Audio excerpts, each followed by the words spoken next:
So last week we had our ProfitPro members retreat, and this is my favorite 2 days of the year because this is where it's our mastermind members. We come together, we do an overnight in a nice hotel, and we get serious about business. This isn't about tactics and strategies.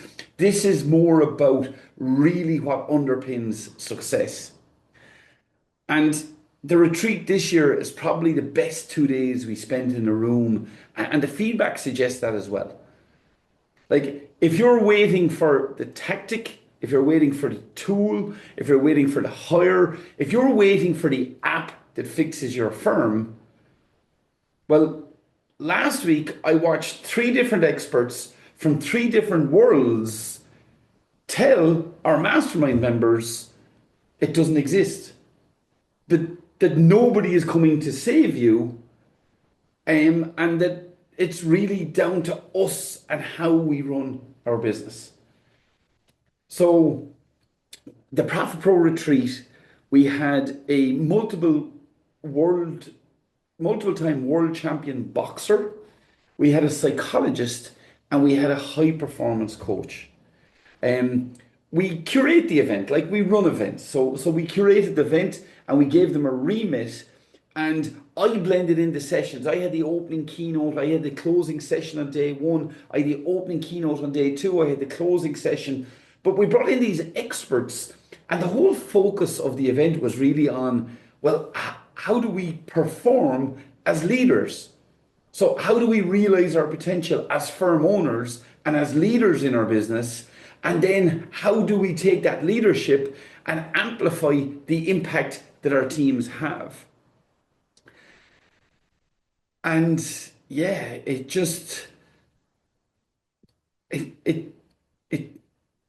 they interlinked and interwove and intermingled in a way that I never expected. And from my kickoff session to the very last exercise we did on 2 days. But our attendees went out of that room invigorated. They went out of that room energized. They went out of that room exercised.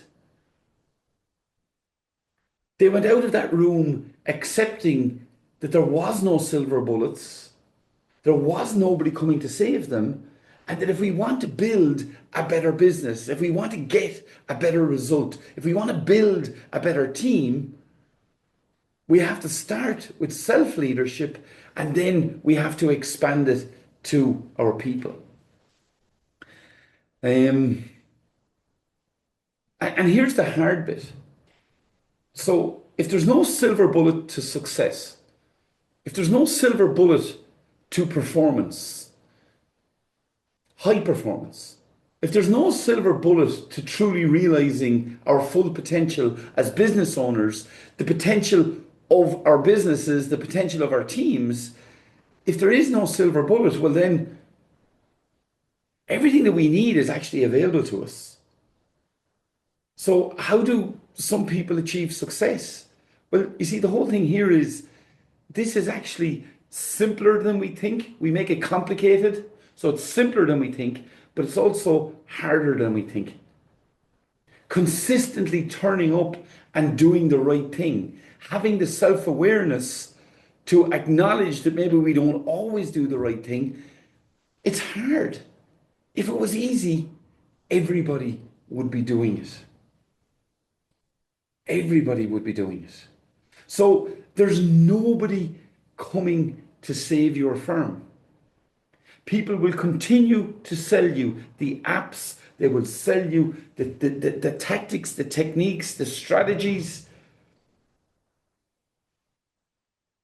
It's up to you to save your firm. The answer isn't about getting cleverer and cleverer. It's about making things simpler, identifying the obvious, and working that little bit harder. Now, the second thing I want to talk about this week is that you can't build champions. Okay? So Bernard Dunne is a boxer who grew up learned his trade in boxing from his father, who was also an Olympic boxer back in Montreal in 1976. And Bernard rose to the top of the ladder. And I was really interested in finding out what makes a world champion. What, what is it that differentiates, that actually makes a world champion? And you see, here's the thing. You cannot create champions. You cannot create champions in a boxing squad, an accounting firm, in soccer, in rugby, in any sport. All you can do is build an environment that cultivates champions. You see, and the thing that became really apparent over the 2 days of the ProfitPro retreat is that the vast majority of firms calling themselves high performance are nothing of the sort. Just like the squad and the setup that Bernard walked into. And Bernard Dunne, he told us the story of when he took over the Irish boxing high performance unit, and he found people that believed they were high performance. They had a label, they had a branding, but they weren't performing. And where high performance starts, or realizing your potential really starts, is honest conversations. When Bernard went into that squad, he'd been a media, he'd been on the media and he'd been covering boxing. And when he went in, there was a lot of people who were disgruntled because both management, the executive, and the individuals on the team were going, "But you said we're failing." And he turned the conversation back on them and said, "Forget about what I said. What are you saying? Do you think you're winning? Do you think you're performing?" And he turned the conversation back on them, reflecting to themselves. He stood over what he said and he asked them to answer the questions he'd raised. And they had honest conversations. And the first step he had in turning around that team to become a high performing team, which they did, was having the honest conversations.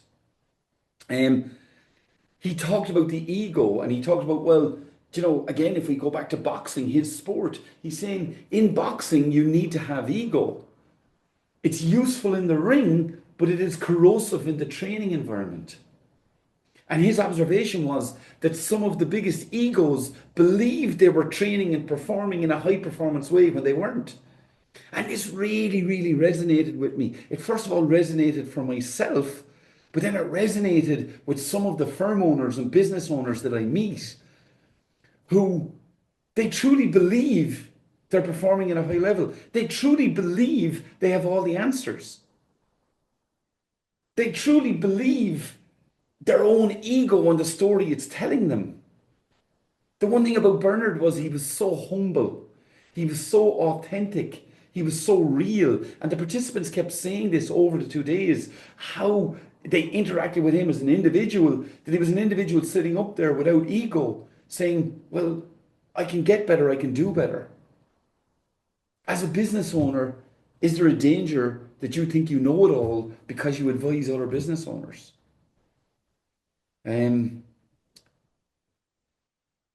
One of the things that's lacking, I think, in a lot of people and a lot of gurus and a lot of leaders is the authenticity, the realness, the absence of ego.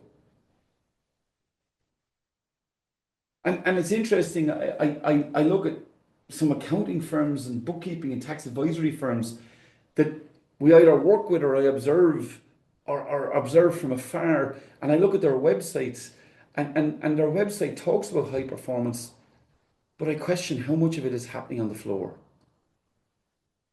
The bottom line here is environment cultivates champions. Champions can't be manufactured. Your job as a firm owner is not to find heroes. It's to build the conditions within which heroes grow, including yourself. The real fix here, the solution starts with truth telling in both directions. Ask the hard questions and answer the hard questions. Honest conversations are the entry fee to high performance. Ego check. Believing you train at a high performance level is not the same as actually training at one. One of the things that Bernard really reinforced was facts over feelings. Look at the facts. You may feel you're achieving at this level, you may feel you're doing certain things, but the facts tell the story.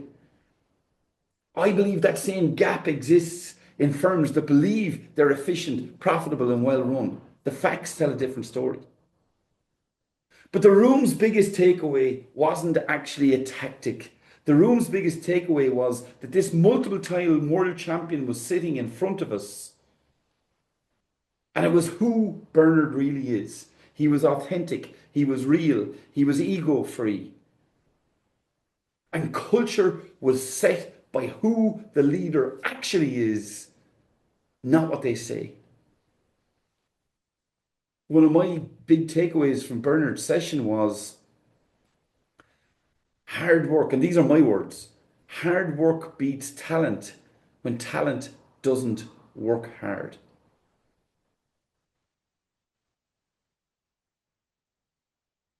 And that leads me to the next observation I had with Bernard, where he said it wasn't his talent that made him world champion. His talent got him through the ropes, but what made him a world champion was a checklist. And you see, this is about what do champions actually do. So what champions actually do, and confidence isn't about positive thinking. And over the 2 days, I told the story of the 1984 Los Angeles Games. And as an 8-year-old child, I was obsessed with Daley Thompson, and I was obsessed with the decathlon. And I remember hearing interviews from Daley Thompson, and he was talking about positive mental attitude. That was the first time I was introduced to positive mental attitude. And I shared this story because, Daley Thompson talked about believing. And there's two ways you can have positive mental attitude. It's not just about positive thinking, it's evidence. And over the years since I first heard Daley Thompson in 1984 talking about this, I've come across people who talk about incantations, and they talk about affirmations and things. But what really came across from Bernard was it was this intrinsic belief. And where did that intrinsic belief? The very first time that Bernard won a world title, do you know that before boxers come onto the stage or before they come into the ring and they stand and they're off in the shadows, and then the light comes on and then they come in. What was Bernard doing when he was standing in the shadows before the world was looking at him, before he got into that ring? He was running through a mental checklist. And his mental checklist was, I've done this, I've done this, I've done this, I've done this. I've done everything that I can do to be a world champion.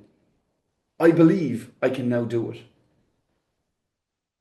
He ran a checklist in his head. It wasn't affirmations. It wasn't psyching himself up. It was a checklist of facts. The facts don't lie. He talked about pushing himself further than anybody else could push themselves. He talked about pushing himself further than people believed the human body could be pushed in his preparation. His preparation was detailed. His preparation focused on foundational principles, and he worked harder and pushed himself further. And because he worked harder and pushed himself further, that belief, that confidence came from the facts. Belief is built on facts and performance, not on slogans. And here's a really interesting thing. This brought back a memory to me that I'd actually forgotten. I started doing complete audit workshops, 8-hour complete audit workshops in 2004. I was not a confident speaker. I wasn't even really a confident auditor when I started, to be honest. And doing an 8-hour topic with partners and very technical people, it was challenging. So what I did over time was I became truly an expert in my field. And I studied the field, I studied the application, I relied on everything I'd learned in PwC, I relied on everything I learned as a quality control reviewer, I relied on the experience I gained from working with firms. But I had a routine before I went out for every complete audit workshop. And to this day, I still use the routine before I go live on any webinar, on any seminar, on every talk. I had this routine where I used to say, okay, have you read and studied the audit standards? Yes. Have you read and understood the guidance? Yes. Are you an expert in financial reporting? Yes. Are you an expert in company law? Have you done everything? And I can't remember all the little boxes I had on it, but I used to write this out. And if my workshop was starting at 9 o'clock, at 5 to 9, I'd write this out and I would walk for 5 minutes and I would say, I am going to deliver the best quality audit workshop that is going to be delivered today. And that belief came from the process of the checks. Like I say, I get butterflies every time. I got butterflies and got nervous before I went on this session. And how did I overcome the butterflies? Well, I did my homework. I have my notes and I went through my checklist. And the other thing that was really interesting about a secret to success that Bernard talked about was journaling. He said he has journaled since he was 14. And why he does journaling is so he holds nothing in.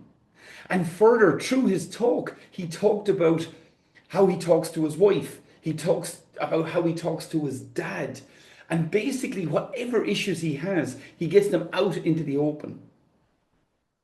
What did he say to a room of firm owners who carry everything alone?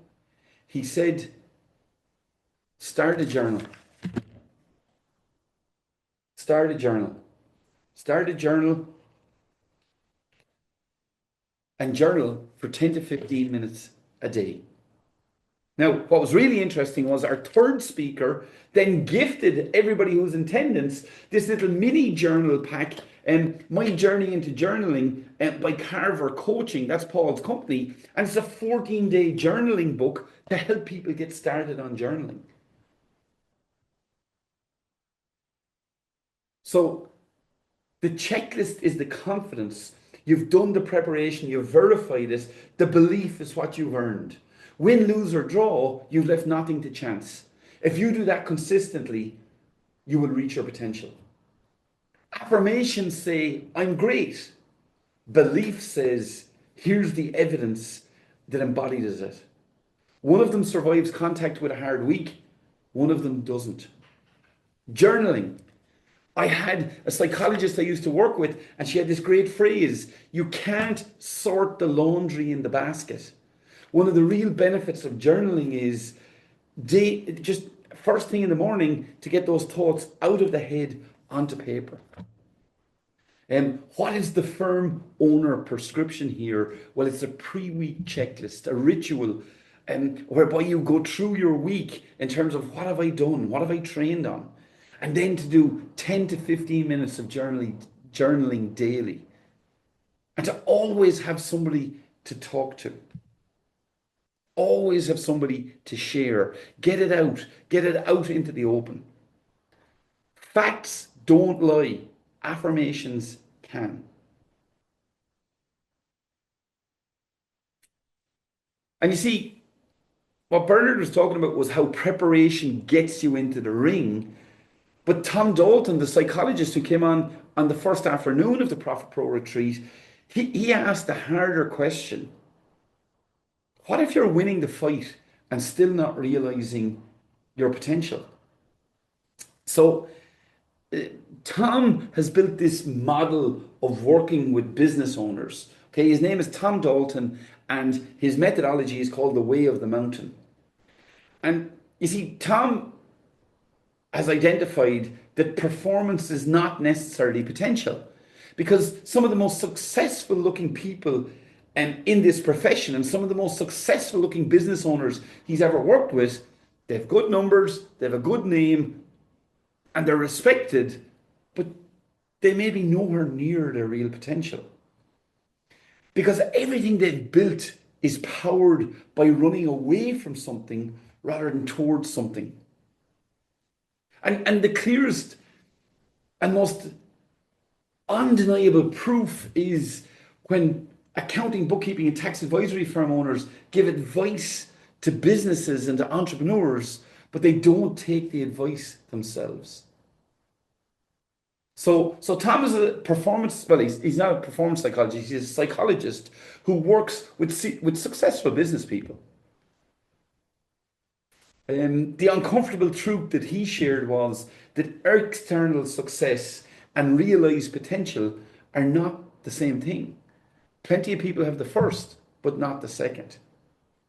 Um, Tom shared his methodology, the way of the mountain, and he describes leaving the village at the base of the mountain in search of something more. His first insight was how many people who leave the village don't actually climb the mountain, they turn back. They turn back and they go back to the village because the village feels safer. Changing things, doing extraordinary things, performing potential. Everything you want is on the far side of fear. So sometimes going back to the village, it feels safer. And you see, what Tom talks about on his way of the mountain is that the upward path, as we go up the contours of the mountain, they demand people to do inner work, to examine inner patterns, to delve into themselves and to overcome what the outward journey throws at us. The people who are truly successful can deal with what the outward journey throws at us. And the real question here is for you today is, are you running away from something or are you running towards something? Now, human motivation tends to be away from motivated. But think about it for a second. How different is the life where you are progressing and developing towards something versus the one you're running away from? And the other thing that was fascinating that came out in the conversation was how so many accountants in the room are so focused on serving their clients. And why is it that accountants and bookkeepers particularly lose themselves in serving others, genuinely wanting the good result for their client, while their own business, their own number one client, is not served? It's like the cobbler's children. Like, and I meet firm owners so often giving outstanding advice on pricing, price rises, profitability, and running a business, who don't live it for themselves. That's true performance. So performance can be mistaken for potential. The plaque on the wall says nothing about what's happening inside the person or inside the firm. The mountain, many set out, but most get drawn back to the village because it's safer. The climb isn't a tactics problem, it's an inner work problem. Motivation, towards or away. And while the serving trap, the accountant's instinct to serve is noble, but it at times can be the exact pathway where we lose ourselves. Service without self-care isn't virtue, it's slow erosion. And here's the mirror piece. Take the last three pieces of most meaningful client advice you've given and read the advice back to yourself. Are you living them? Are you living them?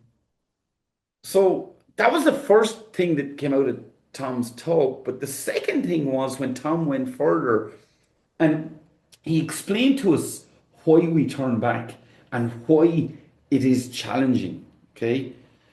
And he described it that we're all running programs that we don't choose. And he compared it to a virus. Okay. So think about this. You are running programs installed by other people, inadvertently installed by other people in some cases.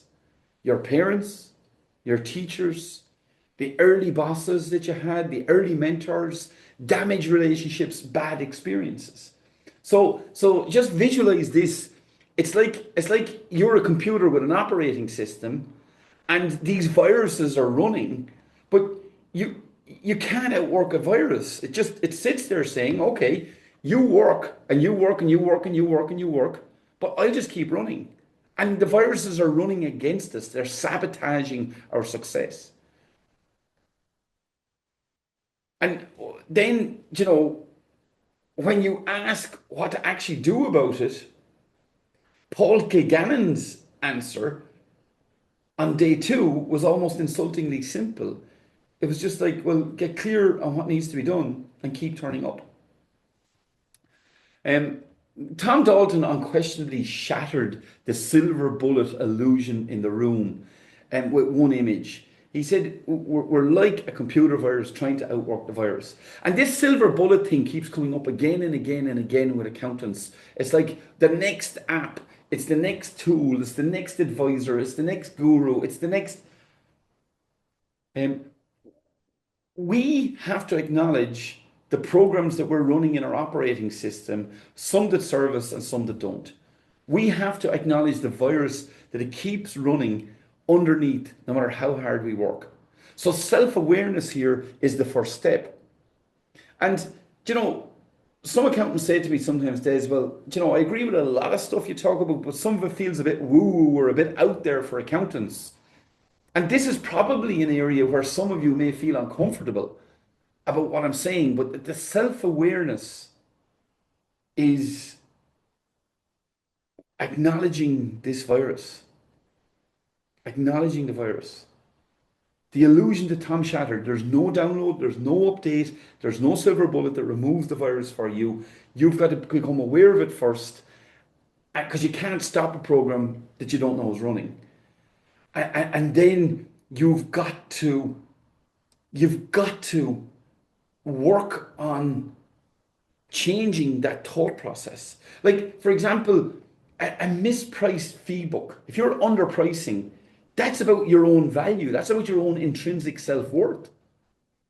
And that's not a maths problem. That's why so many people struggle to raise their prices, because they have this perception, well, I'm not good enough. I'm not worth it. I don't have the value to charge that.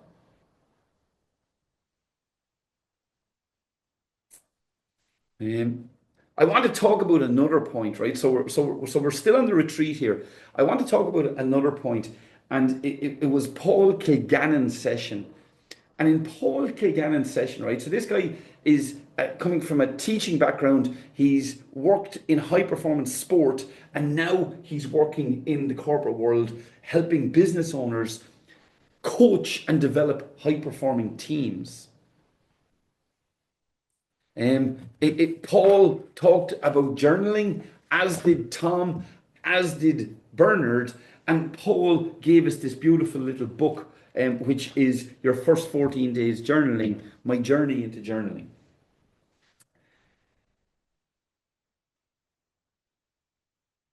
Paul, and I can't remember, was it him who made the statement or was it one of the people in attendance?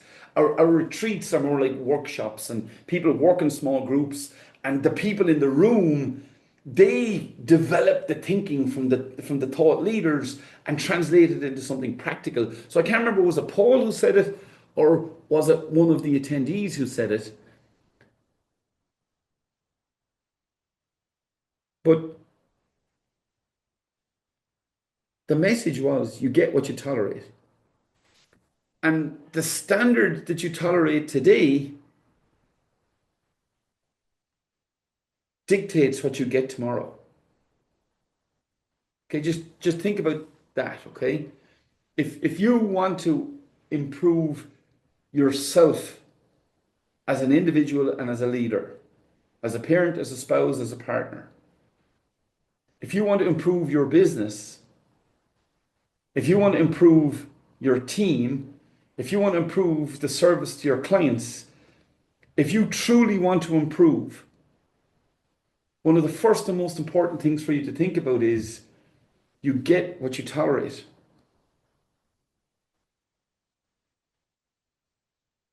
And today's standards dictate what you're going to get tomorrow. And chances are, if you accept it today, it's going to get worse tomorrow. We have to be able to say, we have to be able to say no. We have to be able to say, that's not acceptable to me. We have to be able to say, based on the outcome that I want, based on the vision that I have for my business, based on the values that I hold close to me, based on the culture I want to cultivate, based on the way I want to perform, based on the standards I need to set and maintain, we need to be able to say, no, that's not acceptable. This, this isn't about conflict. This is about being honest. This is about being aware. This is about aspiring to a better standard.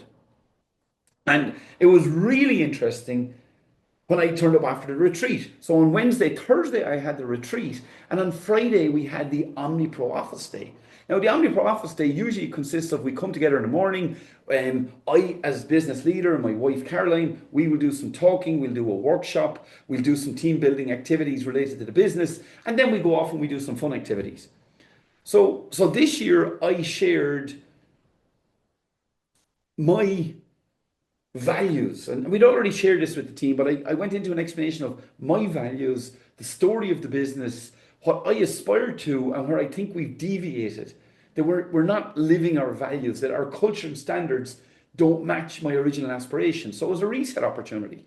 And we went through these exercises of practically applying values and what those values look like when we translate them into culture and standards. So what does it look like on a day-to-day basis? So we did these really good exercises. And at the end of the session, we talked about values, vision, culture, standards, and why we're looking at them now. But one of our team members came back with a comment. And I was pretty much saying, look, I'm not for everybody. If working with me is not what you want, that's okay. I talked about how we've lost some team members, and it's really hard for me when we lose good team members that I don't want to lose. But I was also saying, it's okay if this isn't for you, if where we're going as a business, if this culture and my values aren't for you, it's okay to go. And that was a hard thing for me to say. But then this team member was talking about honesty and standards, and basically made a statement that I would equate as honest conversations can't just be about me having honest conversations with myself. It can't be about me having honest conversations with my executive team or my team leaders. It has to be able to, we can have honest conversations peer to peer and teammate to teammate. The peer honesty is so important because it's not founder down, management down. It's everybody in a team is working for each other. So it has to be a safe environment that we can say to each other, okay, look, that's not really at the standard that we need. That's kind of let me down a little bit. That's making me look bad. How do we make sure that this doesn't happen again? And the really interesting thing then was I'm a highly competitive person. So we went out to do the activities. But when I looked around, I wasn't the only highly competitive person doing the fun activities. There was lots of people in my team who were highly, highly, highly competitive.